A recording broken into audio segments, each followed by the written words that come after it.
Okay, so today's session, I would like to thank Sai and Thicket Tales for the opportunity bestowed upon us for this session today. And being in Delhi, it's mostly about this presentation will mostly be about a naturalist in the concreteness of urban landscapes. Uh, it might be difficult for us to understand urban landscapes per se because we usually think that we don't find anything, find animals or let's say wilderness in the city, but that's not totally true. So can we really think of a world in which wild animals wander down our streets or flitter in our backyards? It may be difficult to picture such a scenario as throughout history, the cities and towns have been designed and built for people and not really wildlife. I, for one, live in one of those concrete places in the city where it's bustling with, let's say, traffic, buildings, etc. And whenever I speak to anyone, they just usually say what's there to see amidst concrete. Uh, so usually what we are doing to our cities is near permanent. The change in landscape, the unplanned concrete urbanization, it basically does serious damage to global biodiversity. However, as a naturalist staying in the city, I would certainly say that nature can and always finds ways to adapt to urban spaces in some way or another.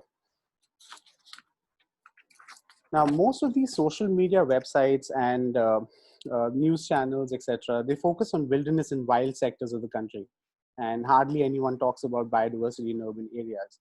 So the general public always ends up thinking there's not much to see in urban landscapes, which to me is not true, as I mentioned earlier. Honestly, if I were given even 2 hours for this session, I don't think I'll be able to do justice to, let's say, urban biodiversity. Literally. So I always repeat a line with people, one can't always see everything in nature, but honestly, I can repeat the same line even for urban landscapes. There is always something new to figure out. There's always something new to see. There's always something new to go about. So the question really comes, can man really coexist with other beings? Unknowingly, we have already been doing that. We think otherwise, but it is true. We already live with a lot of animals around us. I'll move on to the next slide. Wildlife where you least expect it. So urban spaces are basically places where you would possibly not come across much of wildlife, but nature kind of always surprises us with something or the other.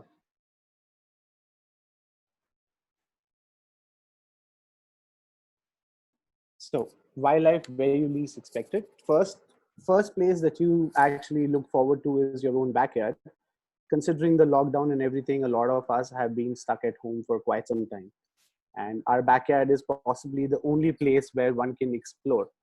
So please stand in your balconies, look at the trees around you if you're blessed with a park around you, or possibly go to a park under the lockdown conditions that have been laid by the government, and possibly like look around things around your parks, look around your urban parks that are there around in the vicinity of your houses.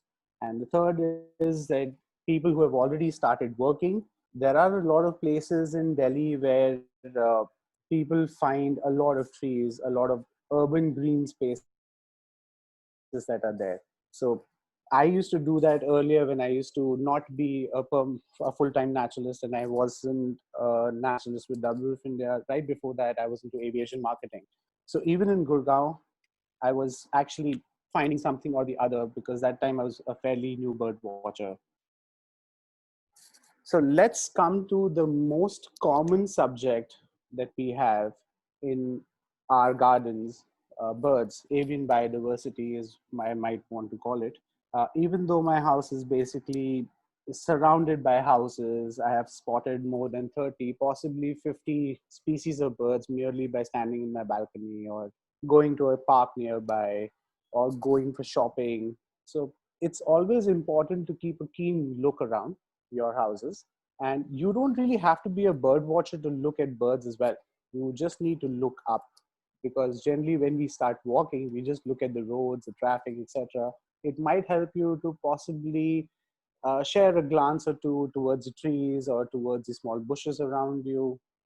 Your best bet to see birds near your house, your ears and your eyes. Now, I would always prefer to go by my ears in urban landscapes because in a lot of scenarios, the wildlife in urban landscapes have become a little shy, a little less confiding in general because they are constantly disturbed by human activity.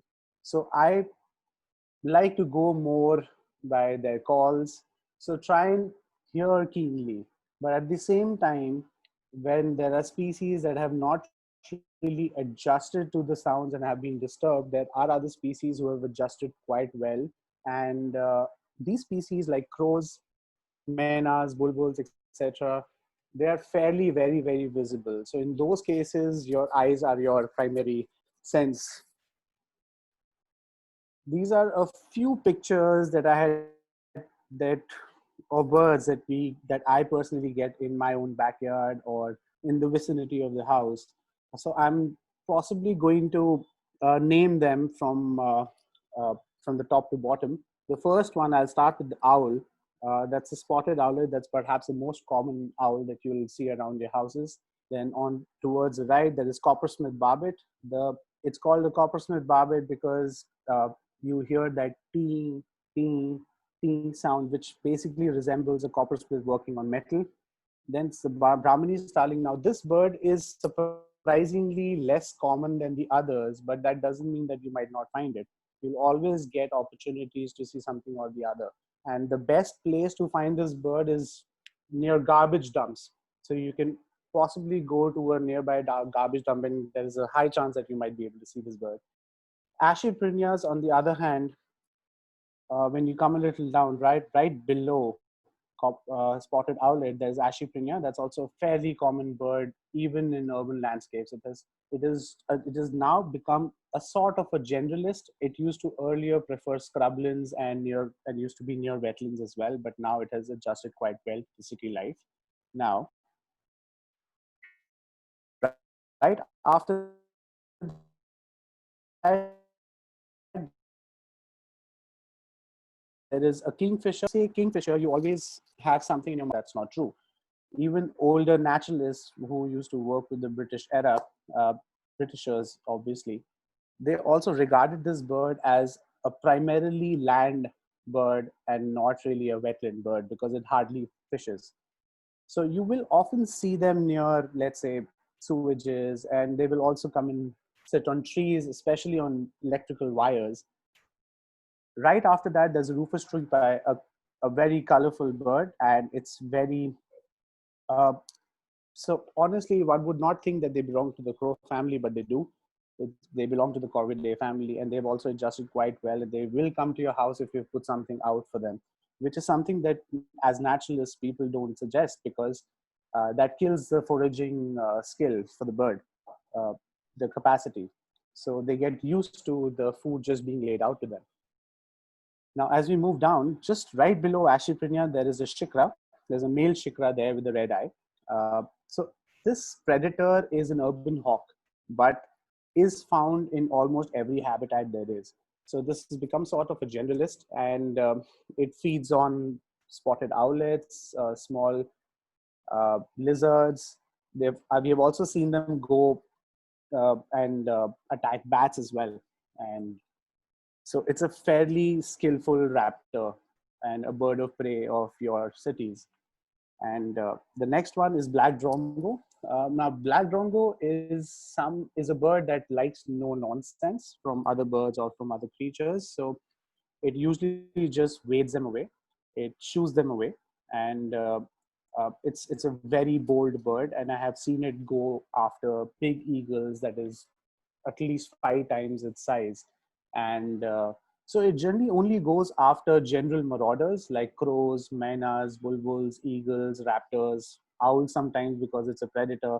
But it doesn't hurt other birds like laughing dove and pigeons and oriental white eyes. They generally take shelter on the same tree to be protected by by the black drongo, who I like to call godfather in this case, because it takes care of all other beings on that tree, as long as they are not raptors. Now, the last bird that we come to is the red wattled lapwing. Uh, it's called titeri in Hindi and is perhaps one of the most common ground dwelling birds. So when I say ground dwelling, they also nest on the ground. So when you're walking on fields that are open fields near your houses, so please be careful around this time, because this is also the breeding time and you might step on their eggs. And you will often see them in those fields going after other animals and even human beings for that matter. Now, these are just a few birds that I've listed. We have a long list of birds that I've seen near my backyard. So, and we are talking particularly of Delhi as a region. There are several other people who have joined us from, let's say, outside Delhi. So it will help you to possibly observe carefully. So we'll move on. Uh, so now, one of the most common subjects ever in our backyards, those are insects, and they're also found in very, very large numbers.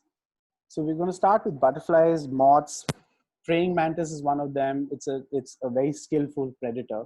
Dragonflies, on the other hand, are also very skillful predators. They also have uh, a jaw which helps them chew on other insects. And bees and wasps, ants, ladybugs, and other colorful beetles. One of the bugs that I would like to mention here after this slide, I'll show you a few pictures. Grasshoppers and crickets and mosquitoes. The most common insect around us are mosquitoes. Okay, so here we are not going to get into all the insects that we get around our houses, but it's important to know a few. And obviously, specific areas will differ in the diversity of insects as well. So you need to check what kind of insect you're really getting in your backyard. The first one is jewel bug. This one is a fairly common insect that I see in my own backyard, even uh, in an urban landscape, which is also more concrete than than a lot of other areas in the city. Praying mantis is something that I've seen at least 10 times in my own backyard, feeding on insects that come to the other plants. Red cotton bug. Now, I often refer to this bug as a Hitler bug. If you see it carefully, you can see the hair, the two eyes, and the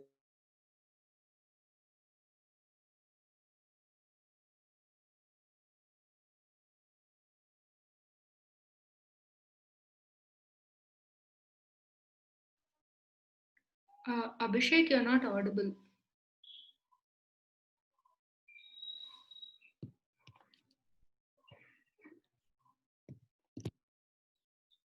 Hello? Year, because they travel back and forth. And in addition to that, they only stay in their breeding grounds, which is outside of India, for over 2-3 months, and that's it. Other than that, they are quite nomadic in nature. Okay, spiders. A lot of people have a fear of spiders. It's called arachnophobia. Arachnophobia, and it's not just spiders that they have a fear towards, but it's all arachnids like scorpions as well. But at the same time, spiders are more regular creatures for us, and hence people see them more, and hence they fear them more. But honestly, they are also natural pest controllers. So honestly, if I say this, that they do far more for us than we do for them, because they kind of keep the insect population in control. They feed on them, and they keep a check on pest insects as well.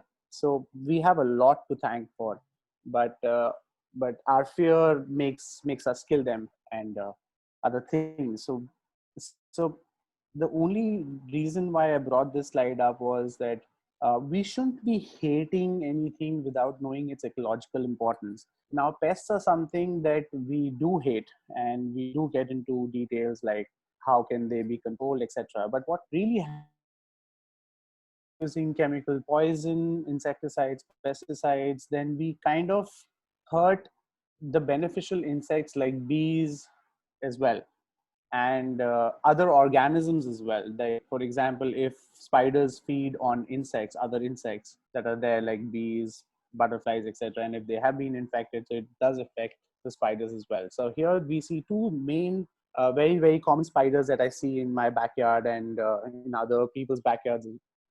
Because when I get pictures from them, I kind of wonder what made it really. Sai, Sai, Abhishek, can you? yeah. So Abhishek, yes, there will be a more. You can click on the more button and then disable the annotation so that people don't scribble. Okay. Can I request everyone to not scribble on this? Because it's very difficult for me to go back and forth onto the presentation. Yeah. If anyone can hear me, can I please request you not to make anything on the slides? I would appreciate it. Yeah. But Okay. thank you. But you can also do that because I yeah. know, but I'll have to exit the screen and then do it. Okay. Yeah. Okay. Anyway, so let me carry on from where I stopped. So here we see two spiders. They're two very, very interesting spiders. One is a signature spider. So now, why is it called the signature spider? Because it usually makes an X on the web. As you can see here in the picture, you can see four prominent lines that form an X, and it's really wrapping up its prey in the middle of that. Now, as a naturalist, I also kind of think about why the X and all, but from what I can gather, it helps in the foundation of the web. So, but there could be 100 other reasons because we can't unravel every mystery of nature without studying. And the one below is called the crab spider. You can see that it's camouflaged so well on this plant. The colors are very, very similar. So this particular ability to camouflage helps them get basically hunt, because a lot of insects come to these plants and they just lay in wait there, and that's how they catch them. And crab spiders are not just white in color, they're different, they come in different colors. And their only ability is, their skill is to basically camouflage so well with the plant that it becomes almost certain that they're going to get food. Okay, reptilian influence serving you since the time you were born. Now, we disregard a lot of creatures in our life, and especially in urban landscapes, and also the aura around snakes and the fear around snakes of people, that they don't like snakes because they kind of bite them and people die. Now, that perception needs to also uh, upgrade, because we share our we share Mother Earth with all creatures that are there, and there's always a certain reason for the existence of that particular creature on Earth. So similarly with snakes, in reptiles we'll also come to lizards after that. But first we talk about snakes.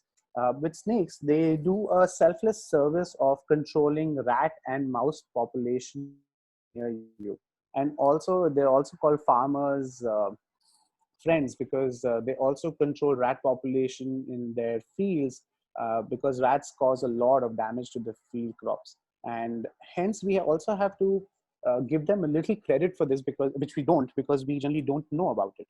So that again we come back to the same presentation to basically talk about these things as well, because uh, with urban cities it's a little more difficult because people are scared, and with villagers you often tend to already know that there are existing snakes, but in cities the snakes do a very good job at let's say staying away from humans, because they are elusive in nature, they are shy in nature, and they generally don't bite you for the heck of it. They basically only bite when they are confronted or they feel fear. So please don't be scared. There are several organizations in Delhi and in your cities to basically come and help rescue the snake and rehabilitate them in their habitats.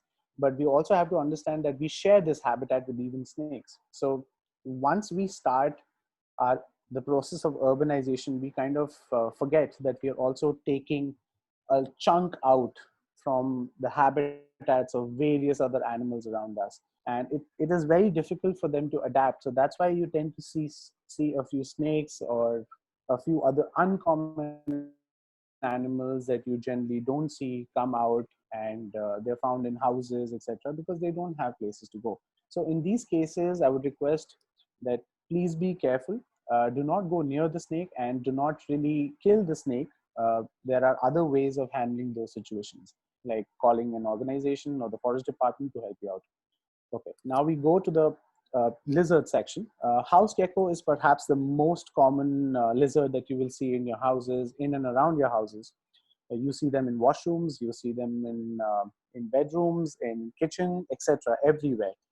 And they're very, very common. And again, the same concept applies. Snakes and lizards are also very good pest controllers. So what they do is they rid your house of insects, even mosquitoes for that matter. Cockroaches are there, cockroaches are taken care of. And so before killing them or shooing them away, please think about these things. I'm not saying that you should invite all of them and keep them at home. I'm not saying that, but if they're there, just respect their presence and move on with your life, because they are not there to harm you. Okay, the second most common lizard that we see is Oriental garden lizard. Uh, in Hindi, they're also called girgit, but girgit is a very umbrella term. They're also used for chameleons, which we don't get in Delhi NCR.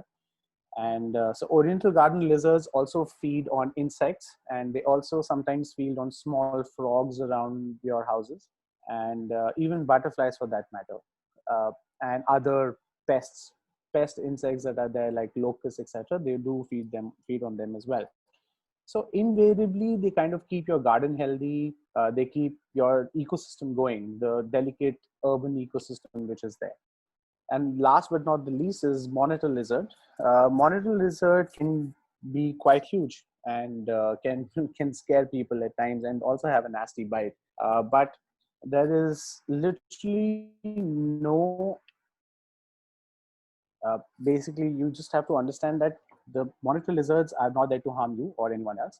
They are just there because they have lost a lot of habitat from the city because they don't have much of places to go. So they will look for a little more green urban space as well. And because there are several areas in a city, right? A few of them will have more green urban spaces. A few of them will have less green urban spaces. So these particularly prefer more green urban spaces. Now, I would like to throw out a quiz here, and I would like Sai's help in this.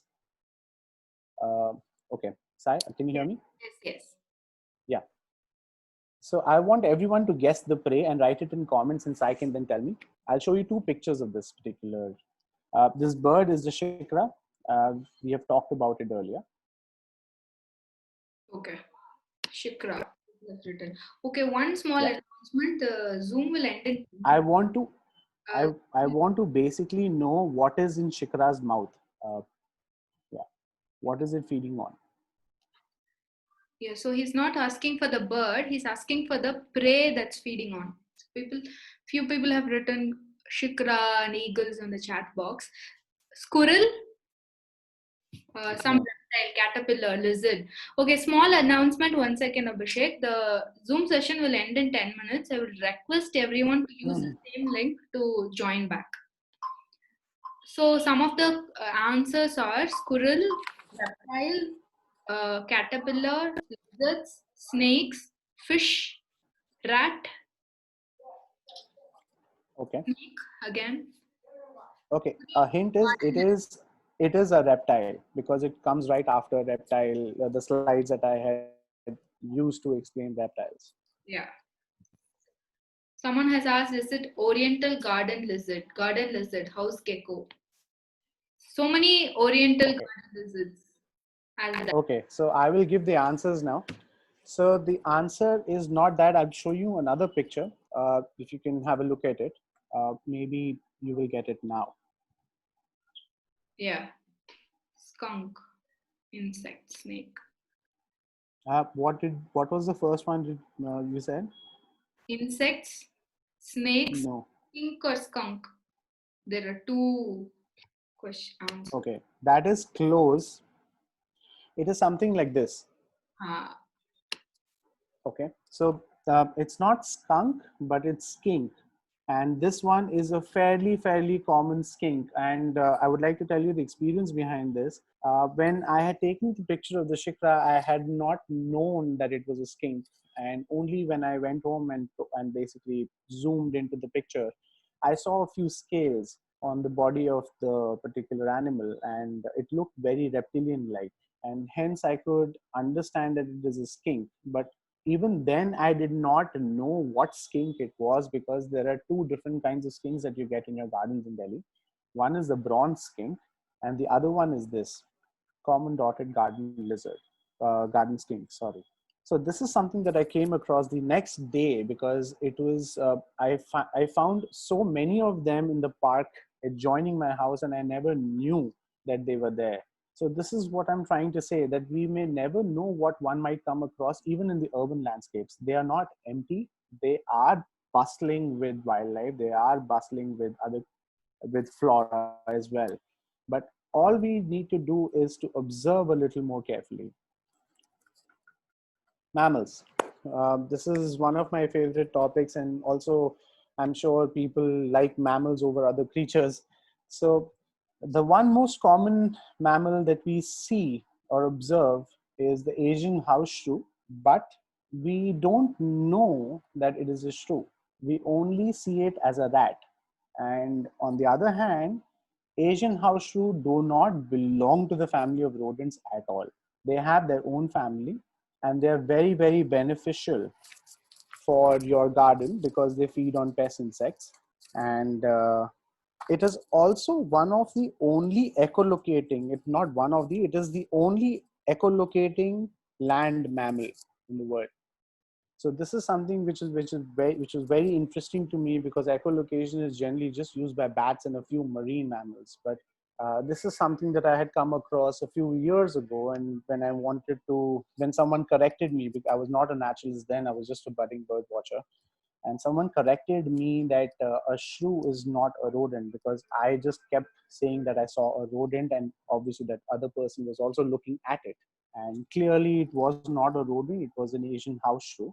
And this particular animal is an important food base or prey base for owls and other birds of prey. And they feed on insects and basically serve as a natural pest controller. And it keeps a garden healthy. A lot of us like maintaining gardens. So we should also kind of welcome all these beneficial animals around us as well. And we should not really be bothered by their presence, because honestly, they will do more good to your garden than harm.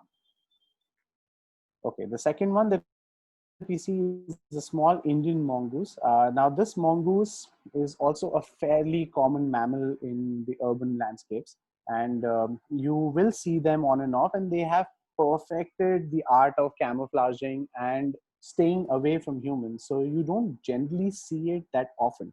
Their presence is very common, and you might end up seeing one sometime or another, but they are very swift in their movements, and they also come out at nights generally now, uh, because of the human disturbances around, and they are scared that they might uh, get killed or might be disturbed further. So that's why the small Indian mongoose have lived with us for so long, without because we generally regard them as geese, but that's not the case. Yes. So it's a small Indian mongoose for you. This one feeds on a lot of things, feeds on smaller rats, mouse, shrews, and sometimes it feeds on bird eggs. And sometimes it also, if it can catch a bigger insect or a bird chick or something, then it will feed on it. And they're excellent hunters as well, and they have really sharp teeth.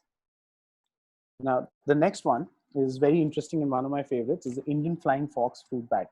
Now, Indian flying fox or the fruit bat is not a bird, and yes, it can fly. But this is one of the few bats that doesn't use echolocation. If you can see the picture carefully, it has really big eyes and a really big nose. It's almost like a fox flying. Hence, it's called the Indian flying fox. This fox primarily feeds on fruits, okay, and it goes by smell and vision. So it doesn't really use echolocation to find these things. So you will find them in plenty at your place. You just have to look up towards the sky at night, because these creatures believe in uh, mass foraging of food at night. Because they are big, they need a good source of food and good amount of food.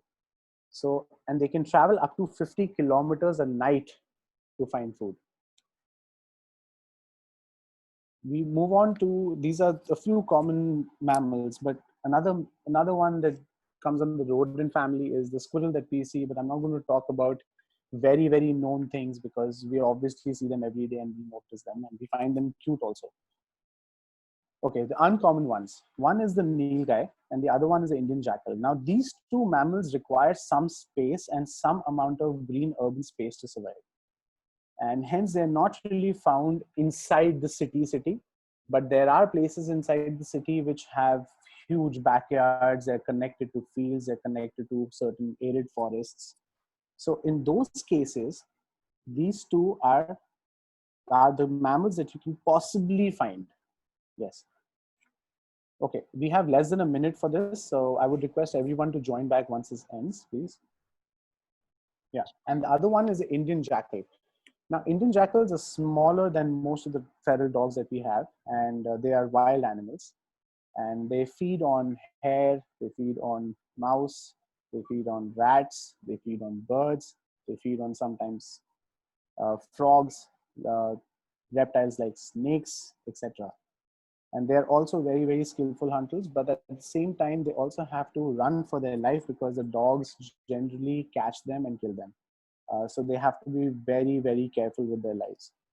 And they also camouflage really well with the environment, because because of the color, they stay in places which are more browner, and hence depend on their camouflaging and elusive nature to survive in the wild, and also survive in a few urban spaces that are there, but not very concentrated urban spaces, a little open ones. Sai? Yes. Yeah. Shall Okay. I end it and begin it again? It has been saying less than a minute for a while, actually. Have they extended? They must have given you a notification, perhaps? Oh, maybe. Or you can continue. If it ends, we'll Yeah. join it again. Okay. Trees around you. Now we come to the important part, the most important part. There are a few very common trees around us, in Delhi at least. The common avenue trees like amaltas and ashoka, banyan, peepal, and gulmohar. And a lot of wildlife depends on a lot of these trees. Like amaltas, a very interesting thing that I have learned very recently is that there was no other way of propagating it, and it requires animal intervention to do it naturally. Because this particular experiment was done somewhere in 1911 by Robert Koop, who was serving under the British regime. And he has given a very detailed account of this particular tree in his silviculture book that is there, that was published in 1921. He said that the amaltas, the natural propagation or the natural pollination of amaltas is fairly very difficult, and hence requires some animal intervention, because the the characteristic feature of the amaltas, uh, which helps us identify this tree, are the long fruit pods, cylindrical long fruit pods. Now, these fruit pods are extremely hard. So I always wondered how they successfully pollinate. And it was much later, till recently, that I came to know that the amaltas as a tree basically requires animal intervention for pollination. And animals like porcupines, animals like jackals, monkeys, etc. What they do is they don't eat the seeds in the pod, they don't eat the outer covering of the pod, but there is a sweet pulp inside, which helps them, which basically helps them feed on. And even jackals do it, which is very surprising to me considering that they are mostly carnivores. So one thing was this, one important thing about amalta. Secondly, fig trees like banyan and peepal. A lot of birds depend on fig trees for their food source.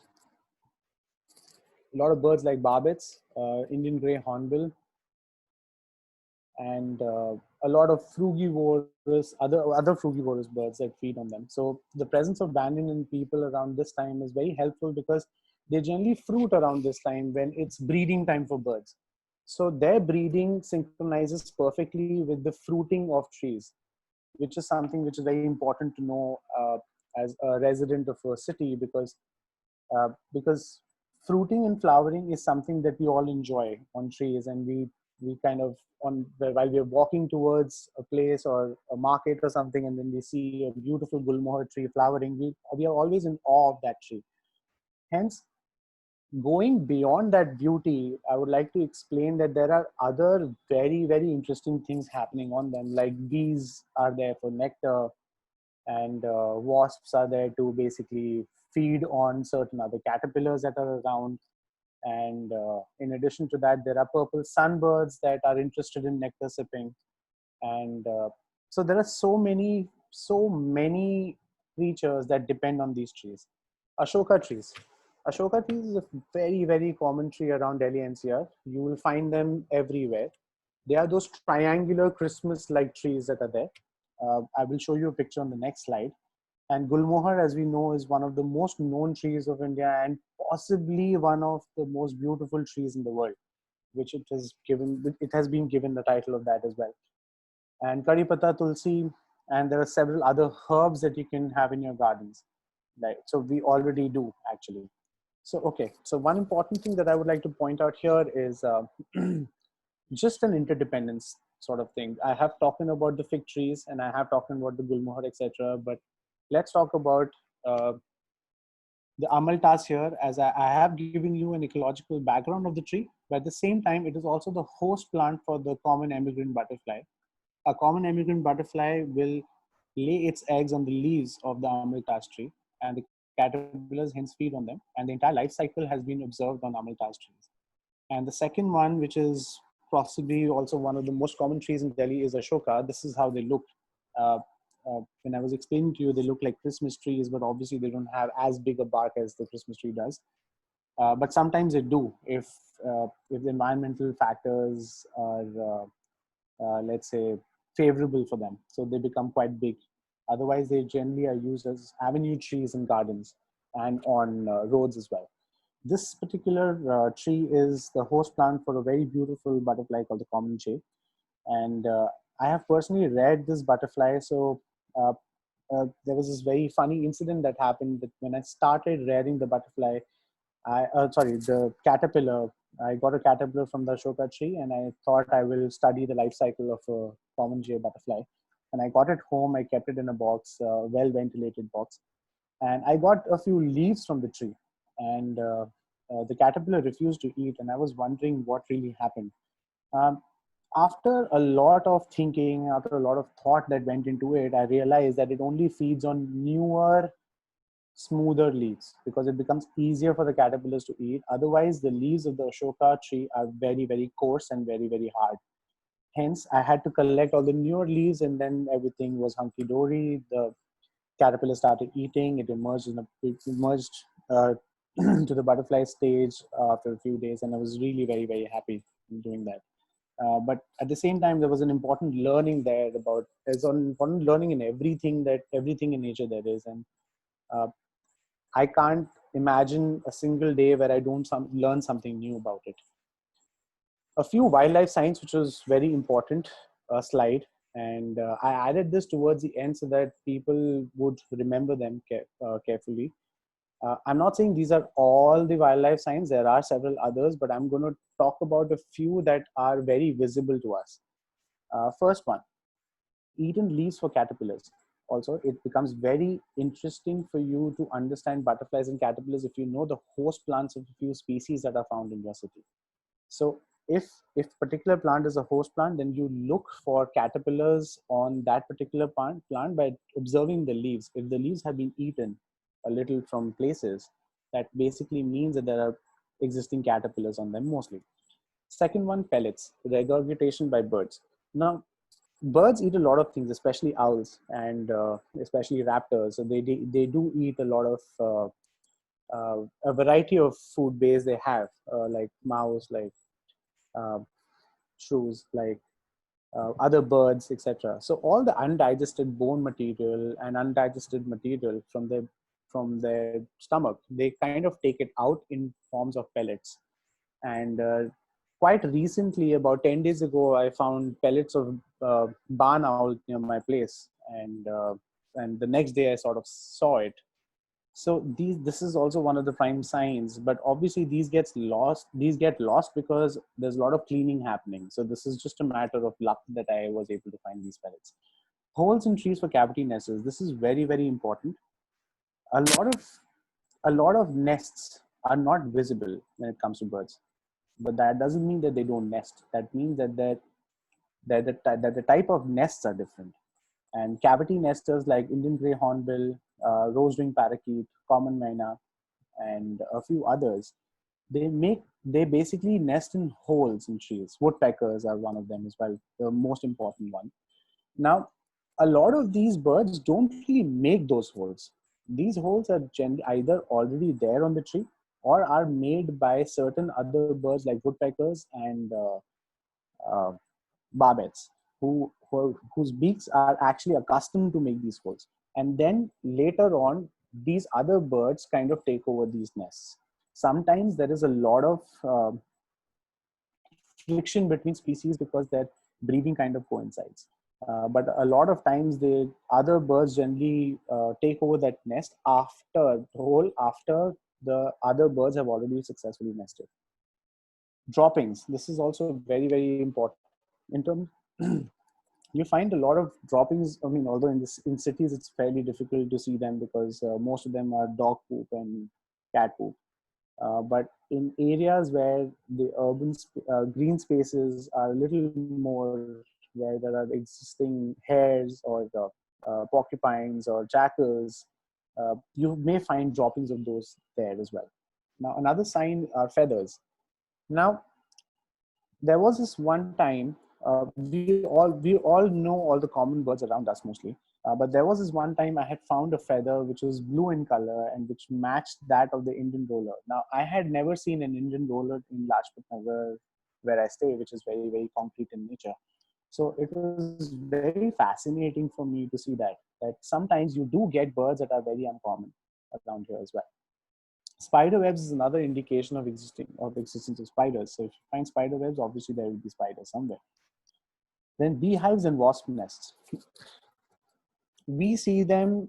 We used to see them a lot earlier, but in recent times, with increased use of pesticides, insecticides, we have actually driven the bees away from our places. So we generally don't really get beehives. We do, but wherever they find space to build hives, the people just try and take them down.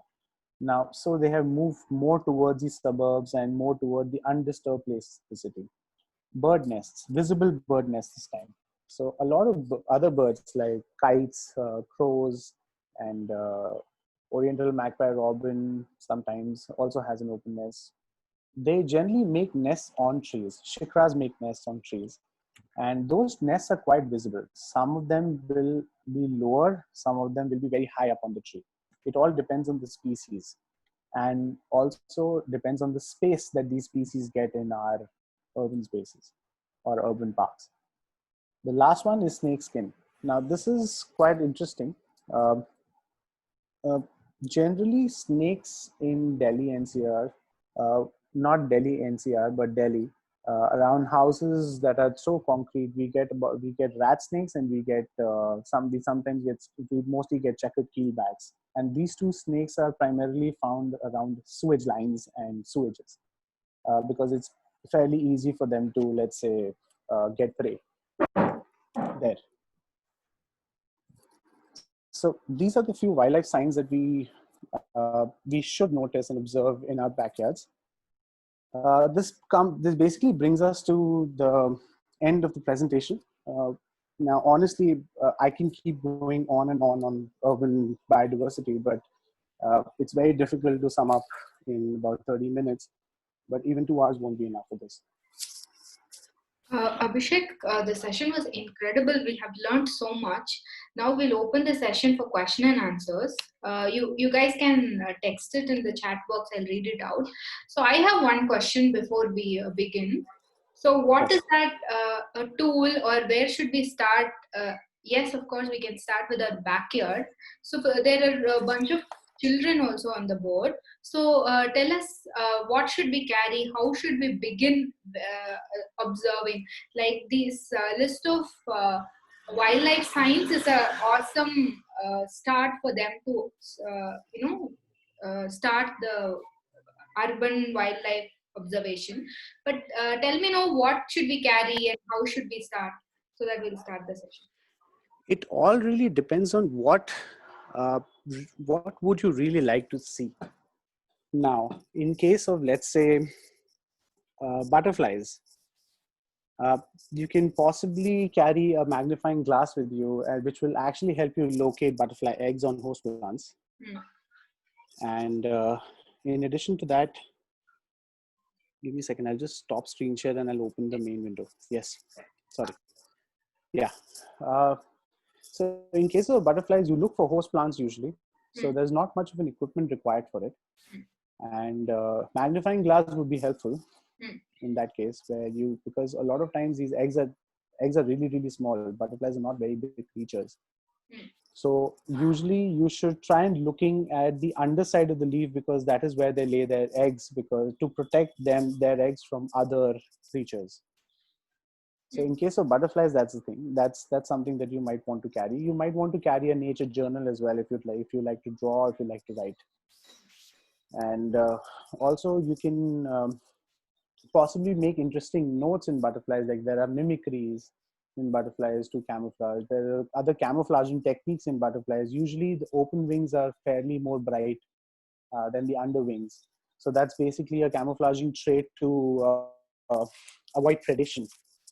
And in addition to that, when you talk about, let's say, birds, now, as a bird watcher, I would certainly suggest getting a binocular. And it all depends on what you would prefer. What kinds would you prefer? But I would certainly say that you go in for 842 or 850 or 1042 or 1050, so that it serves both purposes of wetland bird watching as well as forest bird watching and your urban bird watching. And some people who would just like to enjoy nature and not really get into, let's say, bird watching as a hobby, they can all just uh, go in parks and hear the beautiful calls that are coming, the songs that are coming from the parks, because a lot of good sounding birds are there in urban uh, landscapes. There's a koel, then there is coppersmith barbet, brown-headed barbet's really nice and very, very audible. And in addition to that, there are several other songsters, and the main songster I forgot about was the Oriental magpie robin. It sings amazingly well, and it's always a refreshing note to start your morning with. Right. So we got a question. Can we hear Yes. sounds made by the shrew, and what do they feed on? Okay. So shrews do make noise like rats sometimes. Yes, but usually they have a very extendable snout.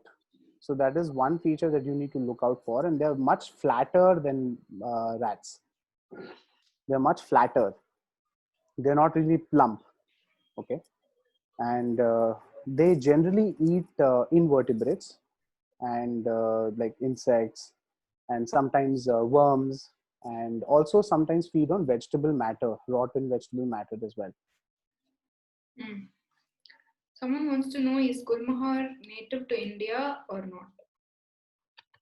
Gulmohar ideally is not native to India. It was native to Madagascar.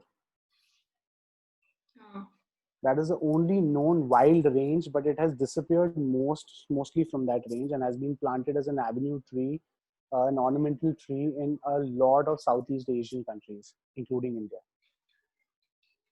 Right. So someone tells, it's my opinion on teaching kids to observe nature. We don't require binos, lenses, etc. Yeah, That's what I said. yes, That's what I said.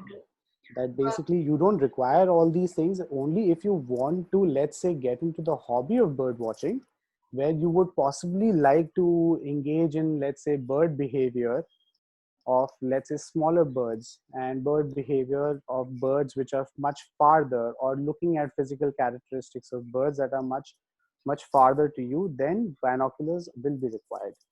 But when it comes to general education, when it comes to general nature education, you don't need to invest in binoculars and all. Whether Right. you, I mean, it all depends on what you would really like to do. Like as a bird watcher, if you just want to, let's say, get into the hobby of bird watching, a binocular is something which is a must, at least for me, because then it helps me locate birds that are concealed, and also observe birds from a distance so that I don't disturb them, observe breeding, nesting bird habits from a distance. That also helps. But then if you just want to educate them on the field where you are trying to tell them about things, then you don't need a binocular. Then there are several other subjects that you can consider. Right. Abhishek, before concentrating on binoculars and magnifying glass, could you also give us insights on what are the books you can refer to, like to ID birds or butterflies around with a decent collection? So maybe that will Okay. help. So there are a plethora of books that one may refer to, but starting with birds, because that was the first thing I started with. Uh, there is a field guide uh, on birds of the Indian subcontinent. It is called. It's by Richard Grimmett, Carolyn Skip, and Tim Skip.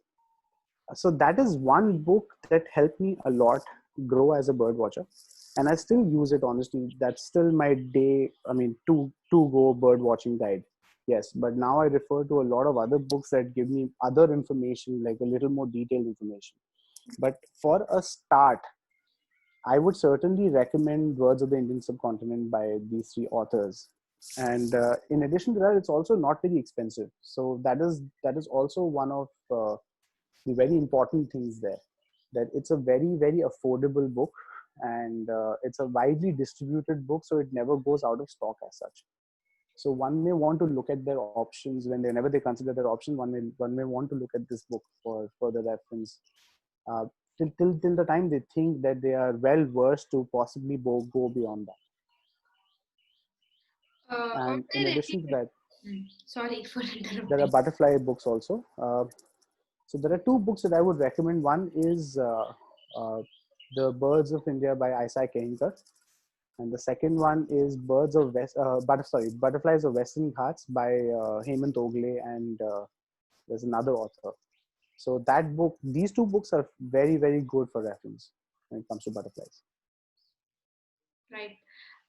So yeah, thank you so much. There are so many people thanking you for such a wonderful session. So before we end, I have one more question. Are there any free downloadable PDFs available to start at least tomorrow or today, this weekend maybe, until the book arrives? Okay. So this book, Birds of the Indian Subcontinent, is also available on Play Store, by the way, Okay. Android Play Store, Okay. and you can possibly look for a PDF of the same book online, which might be free of cost also. Oh, awesome. Yeah. But other than that, if you really want some other books that are readily available, then you can just look for Birds of India Huh. and see what all crops up, and whatever free downloadable references there, you can download from there. Just to start. Yes. So Yeah. thank you so much. So we are organizing a small activity after the session. So the kids and adults, you can observe all the biodiversity in and around your homes for 1 week and update us. We'll be shortly sending the details in our WhatsApp group and also on the social media links. So I'm quickly writing down the link again. Abhishek, you can also write your Yes. link for of NINOX. Then we'll end Yeah. it.